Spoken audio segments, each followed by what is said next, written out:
happening, guys? Check out the class of 1973 here. Classic Yamaha DT3 250 with the original emerald green with the black and white striped paint, steel tank. This was the last year of the steel low front fender, and this front fender right here is pretty much unobtainium. The reason why is most of these bikes back then, the Japanese manufacturers had just gotten into making purpose-built motocross bikes like the 73 CR125, and Yamaha just started making MX bikes.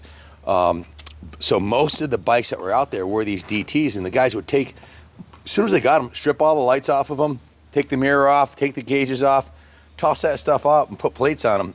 Most of them got ridden in the ground, and they made a lot of these. This was the highest year of production for the early Yamaha DTs, RTs, and ATs, and they most of them got destroyed. They were, think about it, the guys who had these were from the 60s era, so it was a carefree era. In fact, Sean Kirkus, the owner of this bike, was a Vietnam veteran who bought this when he got back from the war. He, rest in peace, he just passed away recently, and I bought his whole collection of motorcycles from his son, Joe.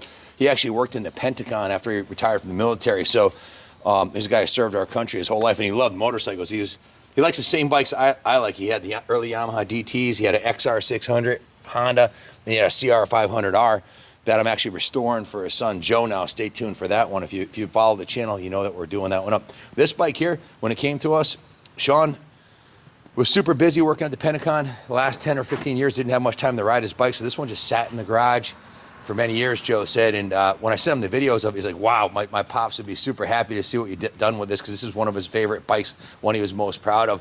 Original paint, factory green paint, original frame paint on this thing, original wheels.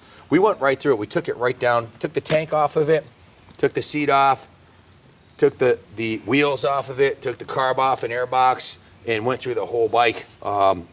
Cleaned, power washed, hand washed, polished, and serviced the whole bike, starting with the fuel tank. The inside of the tank, take a look at this. This is a original factory metal. There's no sealant in there. And nice and clean inside of the tank. We bicarbonate sodium blasted and then used a rust converter on the inside of the tank and cleaned out the tank. The fuel petcock, as you can see, was replaced. Hey, before I get into details, let's ride it, because we're going to lose most of the guys soon, so let's take, won't make you guys wait. I got to show you the best part.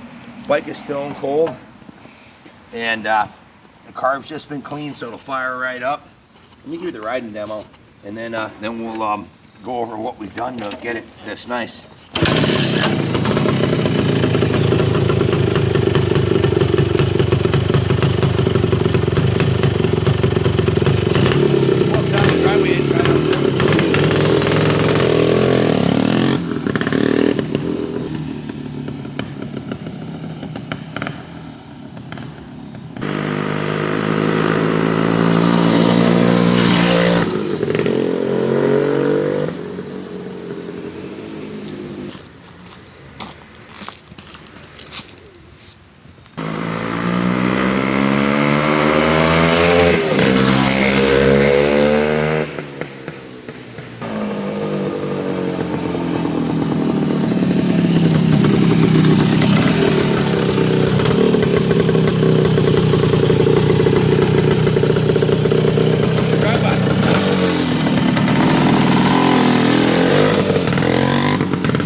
Best part about these classic 250 Enduros is they're street legal. It has a headlight, tail light, and a horn. You can even put turn signals on it if you want. Mirror, the speedometer and tachometer work great. It's a very relaxing motorcycle to ride. The 250 is relatively unstressed. It doesn't pull hard. You can, there's room on the seat. If you want to put passenger pegs on it and ride a passenger, you can. You can ride it on the street, take it to the trail, ride it to the beach. These things will pretty much go and go. They used to race these in the desert, so they're pretty much bulletproof. You want to go on a 100-mile ride and fill up the tank and roll. Good fuel mileage too.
Just a fantastic little motorcycle. 250 is a sweet spot.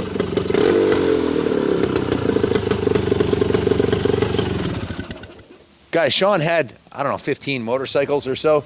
So this one didn't get ridden much, and he was super busy working for, well, protecting our country, working, you know, overseas and also at the Pentagon the last 15 years of his life. So 4,447 miles on it, low miles on the original gauges. These are the original handlebars too, which is pretty much unheard of because most of them got destroyed off-road. The seat cover's been replaced on it. The little touch-up paint done on the rear fender, I think, was repainted. Some of the... Ronnie, is this original frame paint on this one? Yes, sir. It is? Yep. So Ronnie and the boys did not repaint the frame. That's original frame paint on it, and near as I can tell, that's original paint on the oil tank too, and original paint on the front fender, which is pretty freaking remarkable. Guys, this bike's 50 years old this year, 50. I don't see any reason why it won't go another 50 years. The engine is on these things are bulletproof. They're easy to service, and parts are available. And look at the condition of it. The aluminum on the side covers is a nice shine on it. The fork starting at the front of the bike. Zoom in on this tire real close. Brand spanking new Trials front tire and tube and rim strip. The brakes were serviced. The front forks were polished. The bike was steam cleaned, hand washed and waxed. The original fork chrome has a little bit of patina on it. It's 50 years old, as you'd expect. There's a little ding on the front right here. The headlight works, the horn works. Did the taillight work too? Yes, I didn't check it. I'm sure the guys went through it. I should probably grab the work order at this point so I'm not going from memory.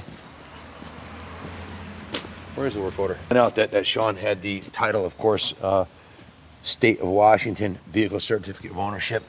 A correct original survivor, low miles, lightly restored or refurbished to the original spec, adult owned, kept inside a Sunday rider. The work order here is pretty extensive, so I guess I'll start at the top here. Compression tested perfect at 145 PSI. We put a new Yuasa battery in it, a new positive battery cable, and a new inline fuse.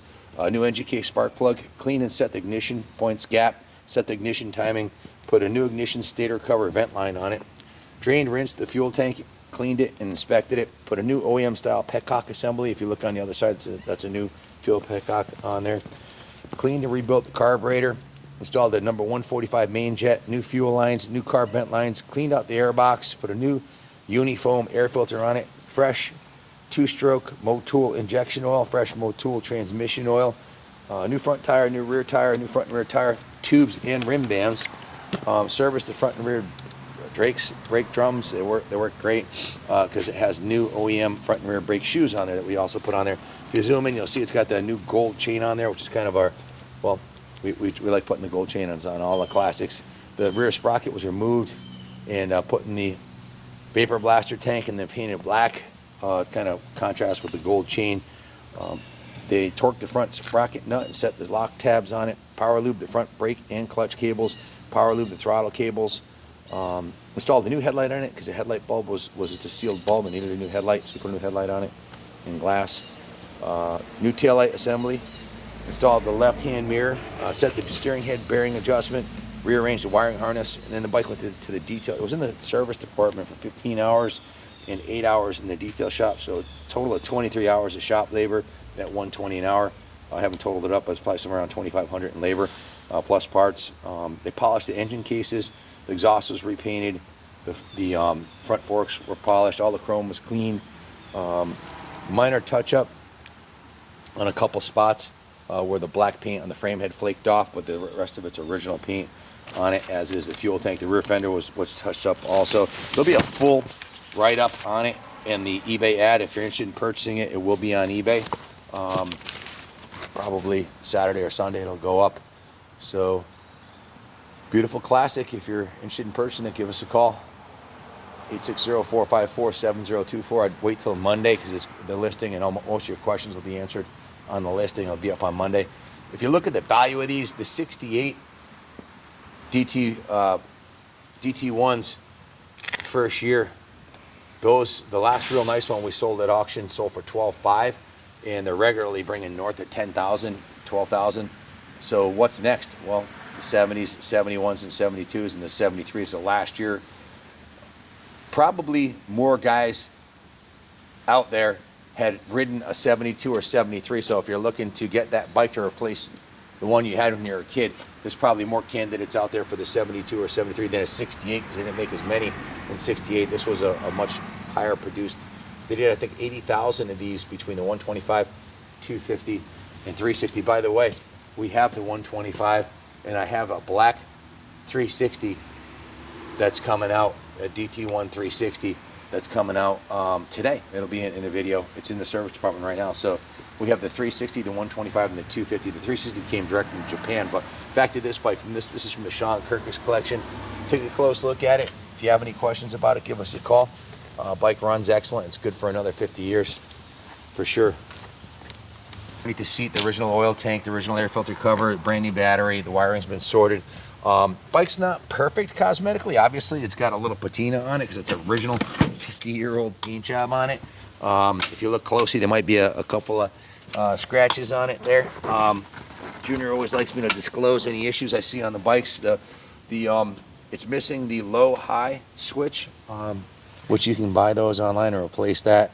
We just ran out of time, and this is one of 26 motorcycles that came through the shop this month. 18 guys worked on these 25 motorcycles for the whole month. So some of these much longer than a month that we did full frame offs on. This one, we tried to preserve the originality of it to the best of our ability.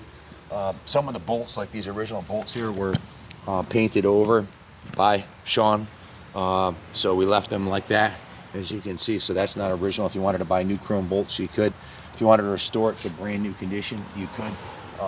Like I said, you know, a couple issues I pointed out on it in the pictures and the video explain the rest, but it's really hard to find any 50-year-old motorcycle with 4,000 miles and original paint that runs this good. So from a Yamaha and Honda collector, Sean himself. So if you have any questions, give us a call. This is definitely a kick-ass motorcycle, so bid high and bid often. Thanks for watching. God bless America. 2 weeks out, October 6th, we're drawing the raffle ticket.